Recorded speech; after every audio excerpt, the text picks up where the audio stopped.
সংস্কারের একটা স্বপ্ন বলি বা শুধু সংস্কার না, আসলে রাষ্ট্র বিনির্মাণ এবং সেটাকে টেকসই করা, সেটি সম্ভবত একটা বড় স্পিরিট ছিল, বিশেষ করে যেটাকে জুলাই গণ অভ্যুত্থানের চেতনা বলা হয়। চেতনা তো আর বিমূর্ত কোনো বিষয় না।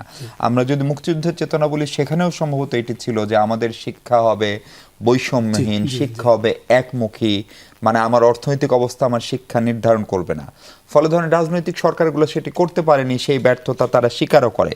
কিন্তু একটা অন্তর্বর্তী সরকার ছিল যারা অনেক সংস্কার নিয়ে কাজ শুরু করলো, দিনের পর দিন বৈঠক করলো, কিন্তু সেখানে শিক্ষা সংস্কার কেন একেবারেই গুরুত্ব পেল না, নাকি আসলে পেয়েছে? ধন্যবাদ আপনাকে। আমরা দুর্ভাগা জাতি।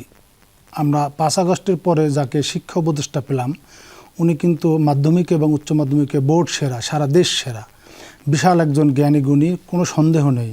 কিন্তু তার আমলে আমরা কি দেখলাম? অটো পাস দিতে বাধ্য হলেন স্যার। আপনি কি প্রফেসর ওয়াহিদের কথা বলছেন? জি, পরবর্তীতে ওয়াহিদ মাহমুদ স্যারের কথা বলছি আমি। তো উনি যখন উপদেষ্টা ছিল, আমার সাথে প্রতিদিন প্রায় কথা হতো অনেকগুলো বিষয়ে।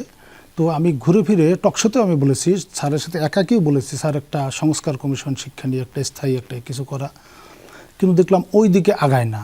এবং আশ্চর্যজনকভাবে স্যার জানেন না, কিন্তু নিচের দিকের ওই সময় যারা শিক্ষা সচিব পদে ছিলেন, বিভিন্ন প্রশাসনিক পদে ছিলেন, ভয়াবহ দুর্নীতি কিন্তু 5 আগস্টের পরে দুজন আমরা শিক্ষা উপদেষ্টা পেলাম, সিআর আবরারের স্যার এবং প্রফেসর ওয়াহিদ মাহমুদ। দুজনের সময় কিন্তু আমি ওয়াহিদ মাহমুদকে দোষারোপ করি না, আমি শিওর যে উনি এগুলোর সাথে ছিলেন না। কিন্তু আপনারা দেখেছেন যে সিআর আবরার স্যার কিন্তু নিজেই স্বীকার করেছেন যে তার কাছে একটা শিক্ষার বড় পদের জন্য 1 কোটি টাকা ঘুষ নিয়ে এসেছিল। ইঙ্গিত দিয়েছিলেন একজন ইউনিভার্সিটি শিক্ষকের, নাম বলেনি। তো আমরা দেখলাম কি, আসলে আমার হিসাবে শিক্ষার পত্রিকার শিক্ষা নিয়ে আমরা কাজ করি, আসলে আমরা চরমভাবে হতাশ হয়েছি। তবে সব কিছুর মধ্যে একটা ভালো লেগেছে, একটা সাকসেস আছে আমি মনে করি, সেটা হলো গত 16-17 বছরে জাতীয় বিশ্ববিদ্যালয়, যার অধীনে সবচেয়ে বেশি শিক্ষার্থী, এখানে কোনো শিক্ষার্থী ছিল না। আমাদের ভাইস চ্যান্সেলর স্যাররা, হারুনুর রশিদ বা মশিউর রহমান, তারা সবাইকে পরীক্ষার্থী বানিয়েছিল, সবাই পরীক্ষার্থী এবং একক পরীক্ষক। আগে সব ইউনিভার্সিটিতে আপনি জানেন, সব ইউনিভার্সিটিতে ডাবল এক্সামিনার, অর্থাৎ একজনের কাছে ক্ষতিগ্রস্ত। কিন্তু জাতীয় বিশ্ববিদ্যালয় তারা একক পরীক্ষক পদ্ধতি বানিয়ে ফেলে এবং রাতারাতি রেজাল্ট দেওয়া, ফলে একটা ভয়াবহ অবস্থা তৈরি, সবাই পরীক্ষার্থী, কোনো শিক্ষার্থী নেই।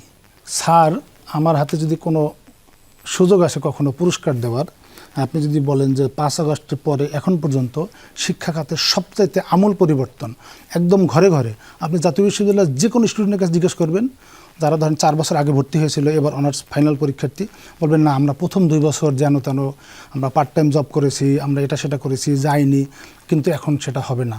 এখন কিন্তু ক্লাস করতে হবে, এখন কিন্তু পড়াশোনা করতে হবে, অ্যাটেন্ডেন্স সব মিলে এবার সার্টিফিকেট পাওয়াটা কিন্তু কঠিন হয়ে গেছে। সেই হিসাবে আমি স্যারকে সবসময় ধন্যবাদ জানাই। আজকে এই প্রকাশ্যে গণমাধ্যমে ধন্যবাদ জানানোর একটা সুযোগটা নিলাম।